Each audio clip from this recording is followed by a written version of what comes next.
It's a conversation that is meant, like most conversations, to enrich both sides. And it's a conversation which allows theologians to take on some of the riches of philosophy, and philosophy to be challenged by the positions of theology. So it's like a friendship. Dominicans have always been dedicated to the place of philosophy and theology. Already in 1259 there was a very important decision by the order to always include philosophy in its educational program, because they knew it was part of that whole picture. You can't have a good theology without a good philosophy, and also philosophy can gain so much from theology. So the order insisted upon philosophy, and since then we've had some great theologians who have come out of that. Thomas Aquinas, Albert the Great, and people who are very much of interest today, from Meister Eckhart with his stress on interiority, to someone like Victoria with his discovery of something like international law. So these thinkers would not have been what they were if they hadn't had the tools of philosophy and the inspiration of theology. First of all, they need to know theology because our Christian faith asks questions of us. If you study the Bible, you start to ask questions about its content, and it just raises questions for you. And the whole business of seeking answers to these questions, of seeking understanding of what we believe, that's what we call theology. And as we have minds that thirst after the truth and want answers to questions, it's inevitable to some degree or another, if you take your Christian faith seriously, you're going to have to do some kind of theology.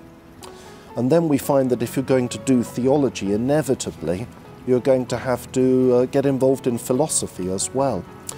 There are all sorts of things we learn, say, in the Bible about freedom, wonderful, liberating things about freedom, but we don't have the kind of philosophical answers to exactly what freedom or free will is. We don't have that kind of thing in the Bible.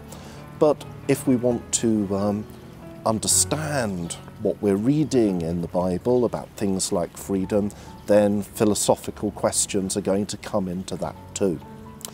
Also, often when we try and articulate our faith in a theological way, sometimes we can presuppose lots of philosophical ideas about, say, things like freedom, and we're doing so uncritically because we haven't thought about them philosophically.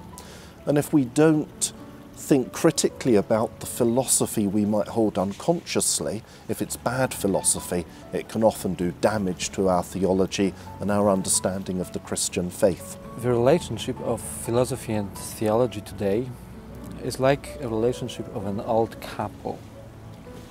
They split a long time ago, but they are missing each other.